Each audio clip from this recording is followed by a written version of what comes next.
வணக்கம். நீங்கள் இணைந்திருப்பது உதயன் டிஜிட்டல் வலையொலியின் பிரதான செய்திகளுடன். செய்தி தொகுப்பு உதயன் டிஜிட்டல் செய்தி பிரிவு.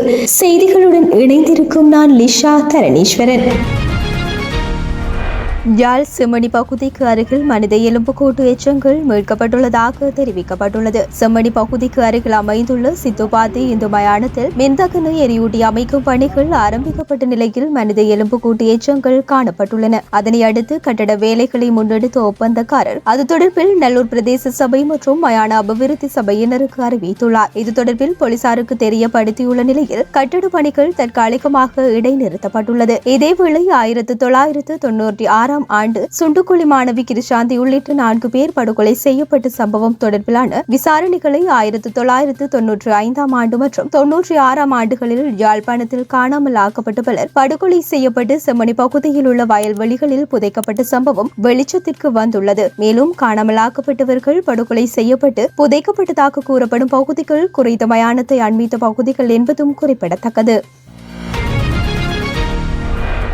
இலங்கை தமிழரசு கட்சியின் தேசிய மாநாட்டுக்கு எதிராக தொடரப்பட்ட வழக்கில் எதிராளிகள் தரப்பில் இருவேறு கருத்துக்கள் ஏற்பட்டதாலும் எதிராளிகளில் ஒருவரான தமிழரசு கட்சியின் மூத்த தலைவர் மாவை சேனாதி ராஜாவுக்கு பதிலாக வேறொருவரை மாற்றம் செய்வதா என்பது தொடர்பில் தீர்மானிப்பதற்காகவும் ஜூன் மாதத்துக்கு வழக்கு திகதியிடப்பட்டுள்ளது. திருகோணமலை மாவட்ட நீதிமன்றத்தில் நேற்று இந்த வழக்கு விசாரணைக்காக எடுத்துக் கொள்ளப்பட்டது. இதன்போது ஸ்ரீதரன் எம்பி, குகதாசன் எம்பி மற்றும் முன்னாள் எம்பி ஜோகேஸ்வரன் ஆகியோரால் வழக்கை முடிவுறுத்துவதற்காக முன்மொழிவு சமர்ப்பிக்கப்பட்டது. அதில் 326 உறுப்பினர்களுடன் பொதுக்குழுவை கூட்டுவதே பொருத்தமானது என்று குறிப்பிடப்பட்டிருந்தது. இதற்கு ஜனாதிபதி சட்டத்தரணி சுமந்திரன் கடும் ஆட்சேபம் தெரிவித்தார். குறித்த பிரச்சினையை தீர்ப்பதற்கு கட்சியின் மத்திய குழுவில் ஒரு தீர்மானம் எடுக்கப்பட்டு ஒரு எதிராளி என்ற வகையில் நீதிமன்றத்துக்கு விவரமாக விடயங்களை சமர்ப்பித்துள்ளேன். இவ்வாறு இருக்கையில் மேற்படி 3 எதிராளிகளும் கட்சிக்கு தெரியாமல் தம் பாட்டுக்கு ஒரு திட்டத்தை கொண்டு வந்திருக்கின்றனர். மத்திய குழு தீர்மானத்தின்படி 156 உறுப்பினர்களுடன் கட்சியின் மாநாட்டை கூட்டுவதற்கு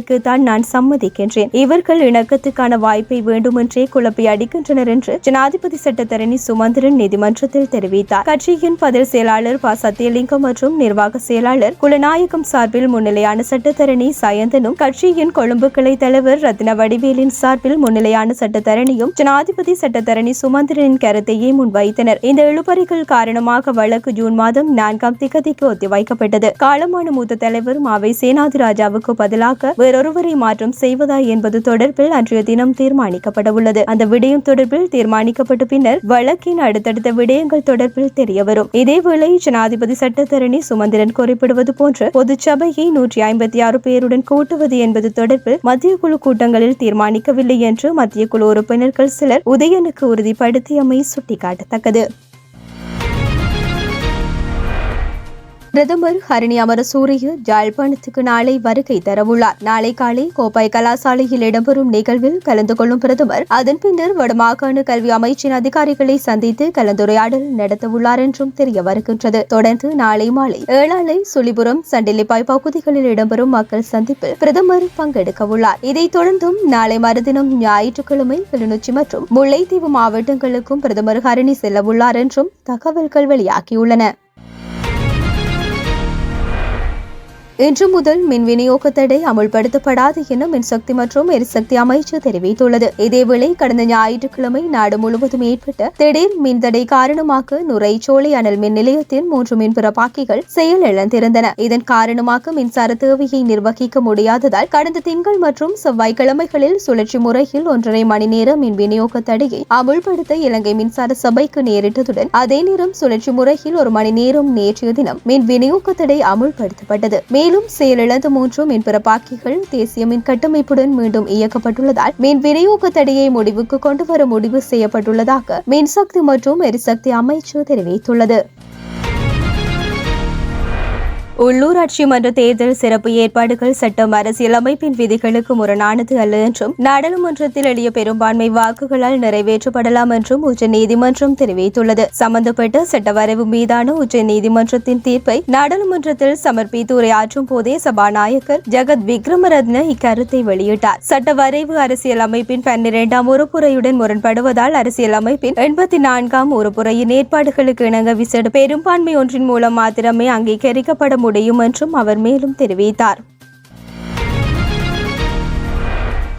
வெளிநாட்டை சேர்ந்தவர்கள் சட்டவிரோதமாக இந்தியாவுக்குள் நுழையும் பட்சத்தில் அவர்களுக்கு 5 வருடங்கள் சிறை தண்டனையும் 5 லட்சம் ரூபாய் அபராதமும் விதிக்கும் சட்ட மசோதாவை மத்திய அரசு கொண்டுவர திட்டமிட்டுள்ளது. பாகிஸ்தான், மியான்மர், நேபாளம், பங்களாதேஷ் ஆகிய நாட்டினர் ரேசன் அட்டை, ஆதார் அட்டை உட்பட இந்தியர்களுக்கான ஆவணங்களையும் போலியாக பெற்று வருகின்றனர். இதனால் பல்வேறு பிரச்சனைகள் ஏற்படுவதால் இதனை தடுப்பதற்கு அரசு பல நடவடிக்கைகளை எடுத்து வருகின்றது. அதன்படி பாஸ்போர்ட், விசா போன்ற எந்த ஆவணங்களும் இல்லாமல் இந்தியாவுக்குள் நுழைந்தால் இதுபோன்ற நடவடிக்கைகள் எடுப்பதற்கு திட்டமிடப்பட்டுள்ளது. மேலும் விசா காலம் முடிந்ததன் பின்னரும் சட்டவிரோதமாக இந்தியாவுக்குள் தங்கியிருக்கும் வெளிநாட்டவருக்கு 3 வருடங்கள் சிறை தண்டனையும் 3 லட்சம் ரூபாய் அபராதமும் விதிக்கும் மசோதா தயாரிக்கப்பட்டுள்ளமை குறிப்பிடத்தக்கது. ஜெர்மனியின் மியூனிச் நகரில் ஆப்கானிஸ்தானை சேர்ந்த புகலிட கோரிக்கையாளர் ஒருவர் பொதுமக்கள் மீது காரை மோதி மேற்கொண்ட தாக்குதலில் 30க்கும் அதிகமானவர்கள் காயமடைந்துள்ளனர். ஜெர்மனியில் அடுத்த வார தேர்தல் நடைபெறவுள்ள நிலையிலேயே இந்த சம்பவம் இடம்பெற்றுள்ளது. பாதுகாப்பு மாநாட்டிற்காக அமெரிக்க துணை ஜனாதிபதி, உக்ரைன் ஜனாதிபதி உட்பட முக்கிய தலைவர்கள் வருகை தருவதற்கு 2 மணி நேரத்திற்கு முன்னதாக இந்த தாக்குதல் இடம்பெற்றமை குறிப்பிடத்தக்கது. ஆர்ப்பாட்டத்தில் ஈடுபட்டிருந்த தொழிலாளர்களுக்கு பாதுகாப்பு அளித்துக் கொண்டிருந்த போலீஸ்காரர்களை நோக்கி சென்ற கார் பின்னர் வேகமாக சென்று பொதுமக்கள் மீது மோதியுள்ளது. சம்பவத்துடன் தொடர்புபட்டதாக சந்தேகிக்கப்படும் 24 வயது நபர் ஒருவர் கைது செய்யப்பட்டுள்ளார். IPL தொடரின் 18வது சீசன் அடுத்த மாதம் 21ஆம் தேதி ஆரம்பமாகும் என சில தினங்களுக்கு முன்னர் தகவல் வெளியாகியிருந்த நிலையில் தற்போது அது 22ஆம் தேதி மாற்றப்பட்டுள்ளதாக தகவல் வெளியாகியுள்ளதுடன் ஆரம்ப விழா கொல்கத்தாவில் உள்ள ஈடன் ஹார்டன் மைதானத்தில் நடைபெறவுள்ளதாகவும் தெரிவிக்கப்படுகின்றது. இதேவேளை ஆரம்ப போட்டியில் நடப்பு சாம்பியனான Kolkata knight riders, royal challengers Bangalore அணிகள் மோதுகின்றதாகவும் தகவல்கள் வெளியாகி வருகின்றன. தொடர்ந்து மார்ச் 23ஆம் தேதியான மறுநாள் மாலை ஐதராபாத்தில் நடைபெறும் 2வது லீக் ஆட்டத்தில் சன்ரைசர்ஸ் ஐதராபாத் அணி ராஜஸ்தான் ராயல்ஸை எதிர்கொள்ளும் என எதிர்பார்க்கப்படுகின்றது. தொடரின் 2வது தகுதி சுற்று மற்றும் இறுதிப் போட்டி கொல்கத்தாவில் நடைபெறும் எனவும் 1வது தகுதி சுற்று மற்றும் வெளியேற்றுதல் சுற்று ஆட்டங்கள் ஐதராபாத்தில் நடைபெறும் எனவும் கூறப்படுகின்றது. மேலும் ஒளிபரப்பு நிறுவனங்களில் கோரிக்கையை ஏற்று IPL தொடர் அடுத்த மாதம் 22ஆம் தேதி தொடங்க உள்ளதாக தகவல் வெளியாகியுள்ளது. இது தொடர்பான அதிகாரப்பூர்வ அறிவிப்பு இன்னும் சில தினங்களில் வெளியாக உள்ளமை குறிப்பிடத்தக்கது. 10 அணிகள் கலந்து கொள்ளும் இந்த தொடருக்கான வீரர்களின் மெகா ஏலம் சவுதி அரேபியாவின் ஜெட்டா நகரில் கடந்த நவம்பர் மாதம் நடைபெற்ற நிலையில் ஏலத்தில் 577 வீரர்கள் பங்கேற்றனர். மொத்தத்தில் 62 வெளிநாட்டவர்கள் உட்பட 182 வீரர்கள் 639.15 கோடி இந்திய ரூபாய்க்கு ஏலத்தில் எடுக்கப்பட்டிருந்தமை குறிப்பிடத்தக்கது. இத்துடன் உதயன் டிஜிட்டல் வலையொலியின் பிரதான செய்திகள் நிறைவடைகின்றன. தொடர்ந்தும் செய்திகளை உடனுக்குடன் அறிந்து கொள்ள எமது உதயன் டிஜிட்டல் வலையொலி பக்கத்துடன் இணைந்திருங்கள். வணக்கம்.